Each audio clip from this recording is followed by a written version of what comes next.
रही बात नीलम जी की, जिन्होंने मेरे ऊपर बोला है कि मैं आपसे जेलस फील करती हूँ, तो मैं नीलम जी से भी कहना चाहूंगी, मैं आपको लाइक करती हूँ।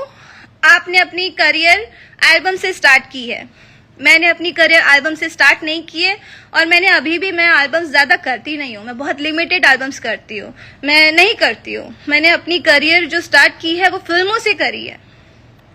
शायद आपने जितने एल्बम्स किए हैं उससे ज़्यादा मैंने फिल्मों में भी गाने किए हैं और फिल्में भी करी है। तो वो मैं आपको कुछ भी नहीं कहना चाहूंगी, आपको बस एक ही वर्ड कहना चाहूंगी, आपने उनकी बात को सुन के जजमेंट दे दिया, लेकिन आप मेरी बात को भी सुनते और उसके बाद जजमेंट देते तो शायद अच्छा रहता, और उसके अलावा कुछ नहीं बोल सकती। लेकिन ठीक है, आपने उनकी बात सुनी, आपने उतना जजमेंट दिया, मुझे कोई प्रॉब्लम नहीं है। आप मेरी फ्रेंड हो, मैं आपको फ्रेंड मानती हूँ, मानूंगी। दूसरी बात है आम्रपाली जी के लिए मैच की जो मैंने क्लिप्स देखे कि अच्छा काजल जी को मैंने बोला कि यहाँ पे तो लोग मतलब तीन ही लोग बहुत ज्यादा चिल्ला रहे हैं। हाँ, डिनर के बाद जो मेरा कमिटमेंट था प्रवेश जी से, आदित्य से, मेरा कमिटमेंट था कि मैं आऊंगी मैच में। मैं जीवन में मैच में नहीं गई हूँ, क्योंकि मुझे पता है वहां पे यही चीजें होती है, अटेंशन सारा, क्योंकि आप तो रहती है साथ में 24 घंटा, तो अटेंशन मिलता है, तो दूसरों को नहीं मिलेगा उतना, और मुझे चाहिए भी नहीं, और मुझे जरूरत भी नहीं है वो मैच में जाके मैं बैठी रहूं और हर चीज करूं।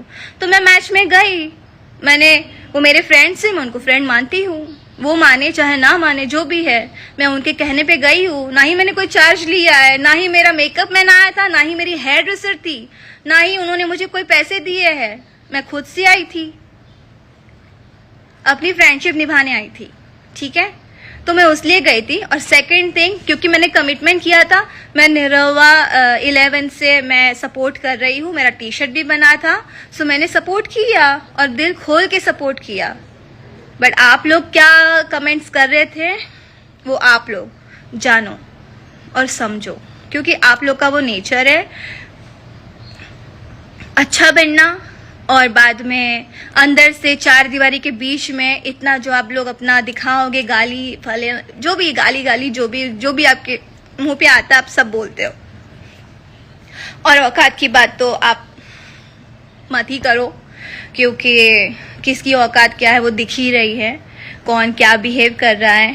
और लाइक की जो बात की दिनेश जी आपने, तो उसके लिए भी मेरा एक ही बात है कि आपने अपनी पत्नी को भी अपने लायक नहीं समझा, इसलिए आपने आज शादी के 20-25 जितने भी साल हुए होंगे, जिससे आपके बच्चे हैं, उसके लिए आपको आके बोलना पड़ा, एक लड़की के लिए बोलना पड़ा कि मैं प्यार नहीं करता, मैं फर्ज निभा रहा हूँ। मुझे तो बहुत दया आ रही है उस औरत पे जो आपके घर में बैठी हैं, और शायद आपके करियर में उनका भी एक बहुत अच्छा सपोर्ट रहा होगा, जो घर बैठ के आपको सपोर्ट कर रही है, और आज वो दिन गिन रही होगी कि मतलब उसकी लाइफ क्या है। आप हमेशा ये भी बात कुंभ में, आप कुंभ मेला में जो भी 75 साल या जो भी था, आप गए थे, तो आप आम्रपाली जी का हाथ पकड़ के नहा रहे हैं। आपको तो अपनी पत्नी के साथ जाना चाहिए था, तो ये कौन सा फर्ज निभा रहे थे आप यहाँ पे।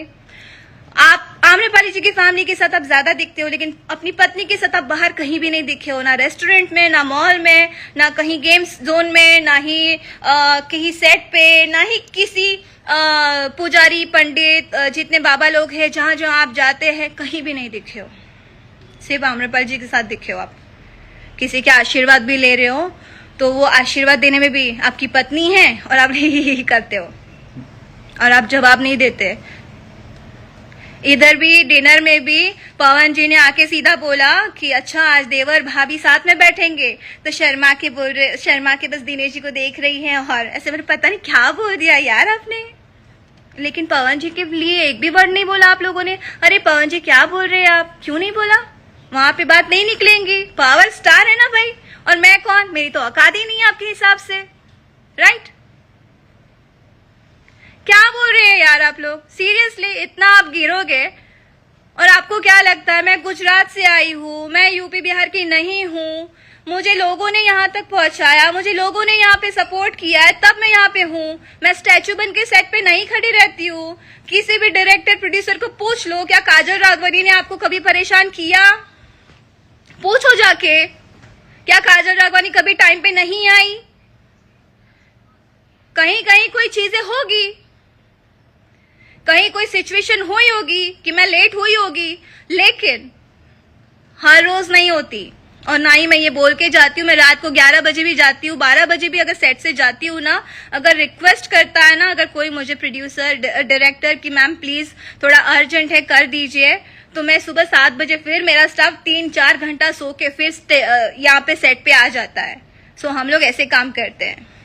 और अगर आपको लगता है ना आम्रपाली जी और दिनेश जी, आपको ये लगता है कि मैं सिंपति या आम्रपाली जी जैसे बोल रही है मैं रो रो के फिल्में लेती हूँ सिंपति पाके, दिनेश जी मेरे साथ काम नहीं करते, पवन सिंह मेरे साथ काम नहीं करते, खेसारी जी मेरे साथ काम नहीं करते, तो आई एम वेरी सॉरी। कोई बात नहीं, नहीं करते हैं वो, पहले वो भी स्ट्रगल करते थे, आज स्टार बने हैं, कोई बात नहीं, मैं भी स्ट्रगल कर रही हूँ और मैं भी, मुझे पब्लिक ने जहां तक पहुंचाया मैं पहुंची हूँ। तो मैं किसी प्रोड्यूसर डायरेक्टर के पास मैंने कभी हाथ जोड़ के काम नहीं मांगा है, और ना ही मैंने कॉल करके बोला है अरे आप उनको क्यों काम ले रहे हैं, आप मेरे मैं हूं ना, ऐसा मैंने कभी कॉल नहीं किया है। जाके किसी भी प्रोड्यूसर को कॉल कर लीजिएगा, अगर कहीं भी मैं काम करती हूँ ना, वो प्रोड्यूसर आपके साथ काम करा होता है तो आप उनको कॉल करती है। खैर यहाँ पे कोई सपोर्ट में नहीं बोलेगा, लेकिन मुझे इस बात का कोई रिग्रेट नहीं है, ना ही मैं करूंगी, ना ही इस बात का मुझे कोई दुख है कि मैंने दिनेश जी और आम्रपाली जी को एक सवाल पूछा। मैं जीवन में मरते दम तक उस चीज को मैं बोलूंगी कि हाँ आपने ये चीज करी है, आप करते हो, करते रहोगे, और औकात दिखानी है, अब दिखाओ। आप लोग यही हो, आप लोग यही करते हो, आज खुल के आ रहा है। अगर मैं क्वेश्चन नहीं करती तो ये चीजें आपकी दिखती भी नहीं कि आप लोग क्या सोचते हो।